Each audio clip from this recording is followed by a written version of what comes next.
This is Dewalt's less expensive wood planer option. I borrowed it from a friend. He had a ton of experience with it. I've been testing it, and today I'm going to review it for you.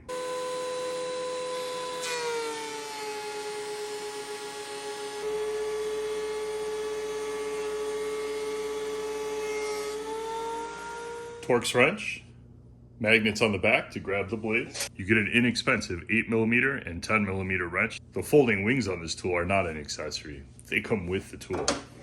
On the back of the machine, just above the dust extractor, is the place you can put your included tools. They just clip in and they stay secure. Standard on-off switch, out for on, bump it off. There's no loop under here, and there's no way to pull any of this off. There's a hole here, and if I put something in it that's about the same size, it's locked. So if you have kids at home, or an orange cat you don't trust, you can lock the tool. You have your carriage adjustment knob at the top of the tool. One revolution of this crank is 1/16 of an inch. So 1/16 of an inch down, 1/16 of an inch up. This scale moves. You can zero this out at this little arrow here. So that way you can move it just 1/64 of an inch, or 1/32 of an inch, 3/64 of an inch, or a full 16th for one revolution. The tool has handles on either side for lifting it. They're just metal rod. They retract from the inside. You get a solid grip because this tool weighs 80 pounds. I carried this from my car in the street, down my gangway, all the way back to my garage, and about halfway, I wish I wasn't carrying it anymore. These are thin and they hurt the hand.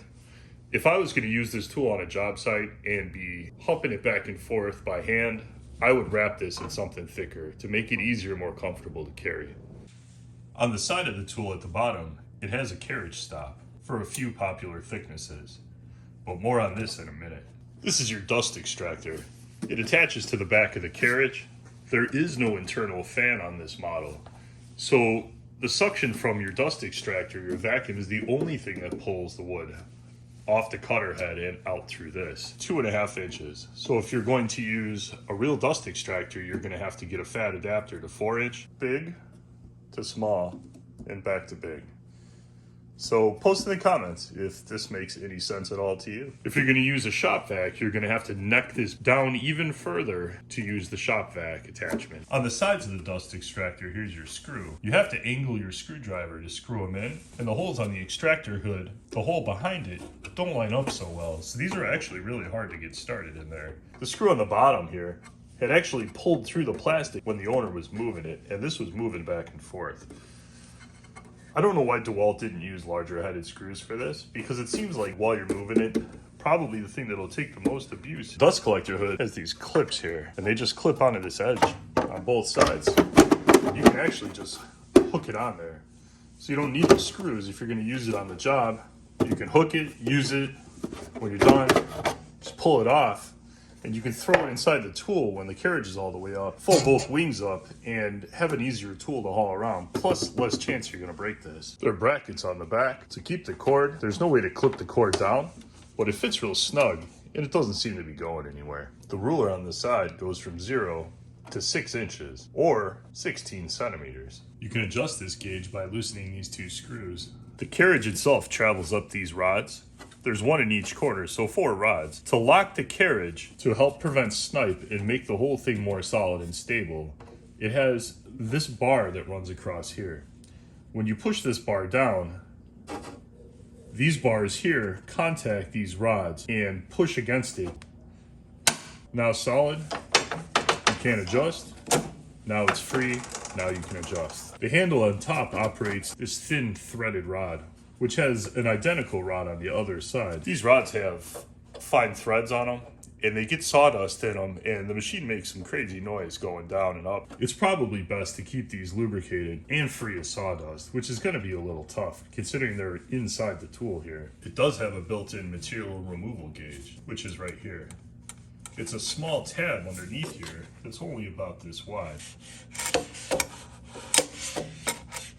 The gauge itself has 3 screws and has slots so it's adjustable. The gauge is 1/64 of an inch incrementally up to 1/8 of an inch. The print's really small and not very bold. Without a light directly on it, it's a little bit hard to read. So how does the carriage stop work?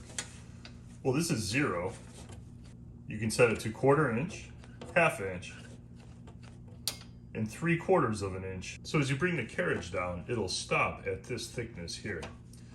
The 3/4 of an inch setting is customizable inside the tool, so you can bring this up to be 7/8 or something else you want. It's a little fidgety to adjust, but we'll do our best and I'll show you how it works. So this is your carriage stop from the inside of the tool.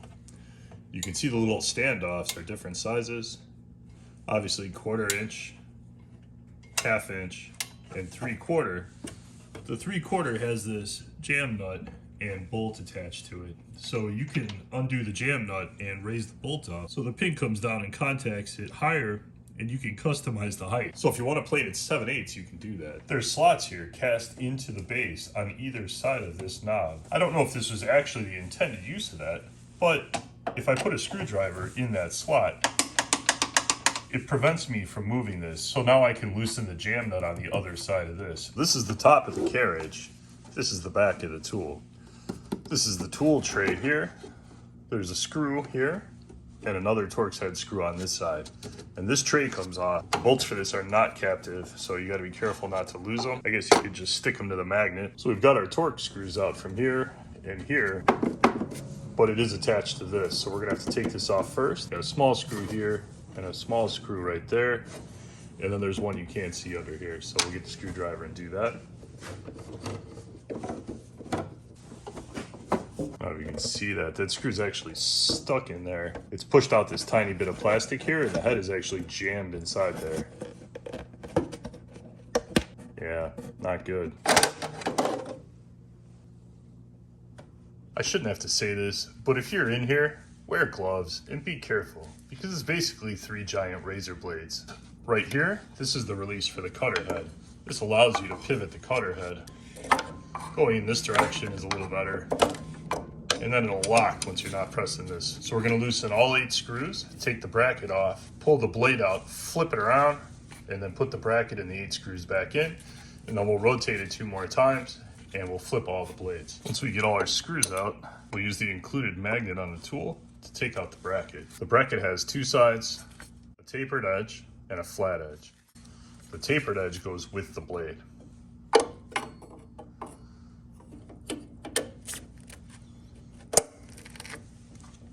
Once you flip your blade around, it goes back just the way it came out.